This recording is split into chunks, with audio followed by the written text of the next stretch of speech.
My wife kept saying she would divorce me, so I agreed and divorced her. Update. I ended up filing for legal separation. Under the terms we both signed was something along the lines of, while separated, we are still legally married and will not get involved with anyone during this time period. Finances will be separated but bills will stay as currently split. I would still pay for insurance through work. Other things that were in it were therapy sessions that would continue both as individuals and couples. I would move in with my sister, and we had shared custody of our daughter 70, me, 30, her. One day, when I had my daughter, I needed my wife to take her. I let her know a week before, and she agreed. The morning of at 7:30 I went to drop her off at the house and noticed an unfamiliar car in the driveway. My first thought was, she must have a girlfriend over. I ring the doorbell, out of respect but still odd ringing your own doorbell, and wait with my daughter when a shirtless man about 20 opens the door and asks who I am and what do I want. I asked for my wife, he called her, and she came around the corner in a robe and her face went from curious, shocked, horrified, sad. Needless to say, in 3 months' time when the legal separation ends, I'm filing for a decree of dissolution of marriage. My daughter is safe, she doesn't understand what's going on other than daddy and mommy are not happy with each other. As stated above, she is my priority. I guess I did do the one thing I never wanted to do. The one thing I promised myself I would never become. But I guess it could be helped. I end up just like my parents. I don't know what a healthy relationship looks like. I hope I can just show how much love I have for my daughter and raise her the best I can. For the devoted followers of this channel, who consistently stay tuned for updates on divorce trends in the United States, today brings a brief yet insightful overview of the societal dynamics unfolding around us. While the widely known notion is that half of all marriages culminate in divorce, delving into these divorce statistics reveals a nuanced understanding of when and how marriages unravel in the United States. Contrary to the assumption that divorces outnumber marriages, the reality is that more people enter into matrimony each year compared to those who undergo divorce. These statistics shed light on the intricacies of marriages that come to an end and the timelines and decisions involved in such circumstances. The well-known statistic that half of all marriages end in divorce holds true, but it predominantly pertains to first marriages, half of which do not withstand the test of time. Interestingly, the failure rates for second and third marriages are considerably higher. When marriages reach their end, a significant duration has often passed since the wedding day. On average, marriages endure for 8 years before culminating in divorce. The divorce process itself is a time-consuming affair, with contested divorces often taking over a year for finalization, while simpler cases may conclude in as little as 3 months. However, the dissolution of a marriage is not without a substantial financial burden, as couples spend an average of $7,000 to navigate this legal process. Despite the challenges posed by divorce, a notable percentage of individuals who have experienced it do not relinquish their belief in the institution of marriage. Surprisingly, 64% of men and 52% of women choose to remarry after the conclusion of their previous marriage. I'll tell you this, my grandma, old lady, sweet lady, she had 9 kids. My dad had 13, my mom had, I got a lot, big family, right? And, you know, she's getting older, right? And I asked her, like, Grandma, why do you think, like, the divorce rate spiked so much? Because the divorce rate really went up in the 60s, right? And I was like, Grandma, why is that? Like, what happened? You were around, right? She looks at me. She says birth control made him do it. Wow. Oh, okay. She doesn't know shit about stats, but if you look at the birth control rate and the divorce rate, they're the same. Over the years, there has been a shift in divorce trends, marked by a decline in the number of people choosing to dissolve their unions. Since 2000, both marriage and divorce rates have dwindled. In 2000, there were 944,000 divorces and annulments, while the marriage rate has decreased from 8.2 per population in 2000 to 6.00 per population in 2021. Notably, third marriages bear the highest divorce rate at 73%. While the widely held belief is that half of all marriages end in divorce, it is crucial to acknowledge that this statistic predominantly applies to first marriages. The likelihood of divorce significantly escalates with subsequent marriages, with 67% of second marriages concluding in divorce and a staggering 73% of third marriages meeting a similar fate. Out of all new marriages, 40% involve a partner who is entering into matrimony for the second time. The remaining 60% represents first marriages for both individuals, with an intriguing breakdown indicating that 20% of unions include one previously married person, and another 20% involve both parties remarrying. Interestingly, only 6% of divorced couples decide to re-enter the realm of matrimony with each other. Despite the formal dissolution of their union through divorce, this 6% shares a remarkable statistic. 72% of reunited couples stay married after reuniting. A poignant observation emerges from divorce statistics, suggesting that divorcees face an increased risk of premature death.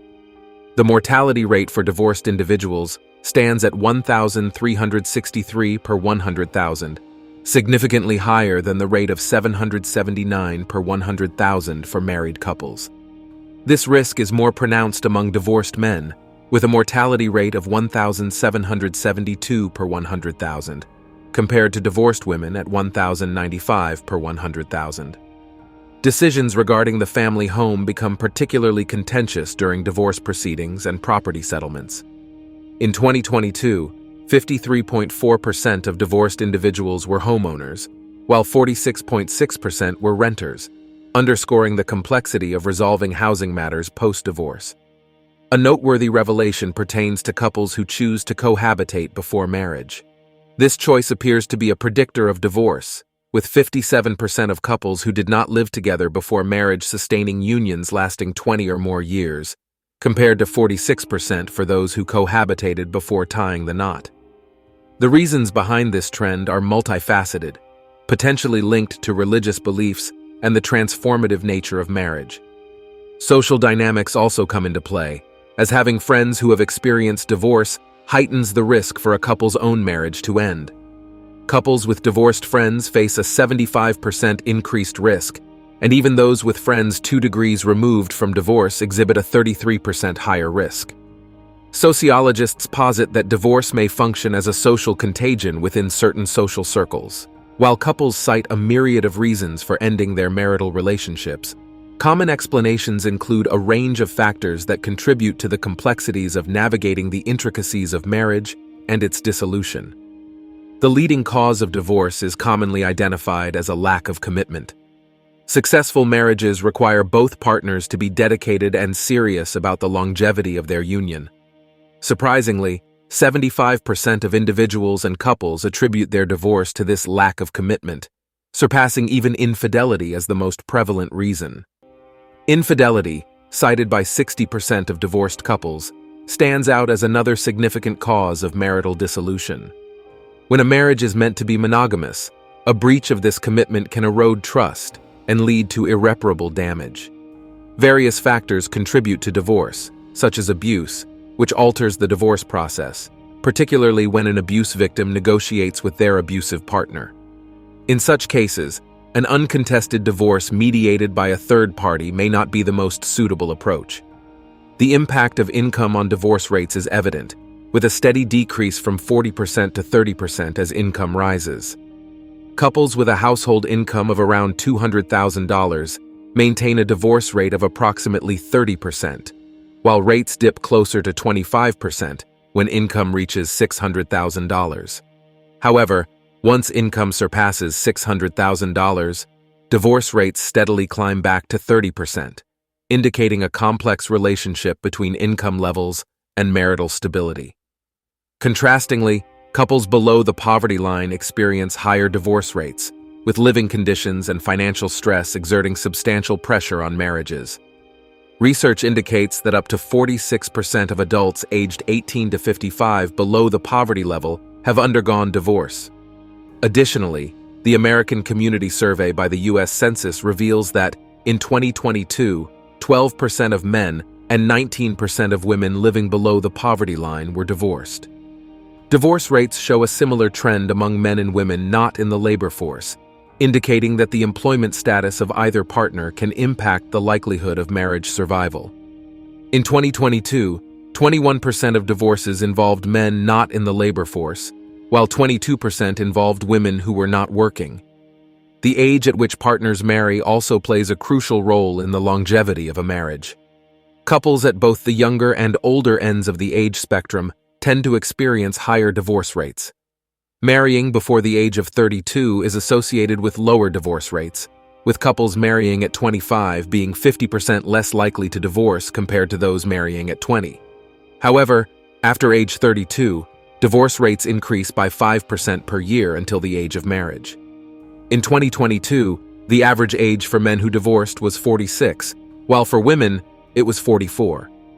As individuals grow older, the likelihood of having experienced divorce increases, with 42% of people between ages 45 and 54 having been divorced. The increasing median age of first marriages, which was 32 for men and 30 for women in 2022, reflects changing cultural norms and financial considerations leading couples to delay marriage. Comparing this to 2012, when the average age for women marrying was 26 and for men was 28, it becomes apparent that the shift towards older marriages might impact divorce risks. Delaying marriage could potentially increase the risk if couples wait too long to tie the knot, facing challenges in cohabitating and merging their lives. Stay tuned for upcoming videos where we'll explore other factors contributing to divorce and the decline in marriages in the US. And that's it for today on Sigma Traits. Make sure you hit that like button, smash that subscribe button, and don't forget to ring that notification bell. Support this channel through membership. You can also support through PayPal link in the description. Let us know your thoughts in the comments below. See you all tomorrow.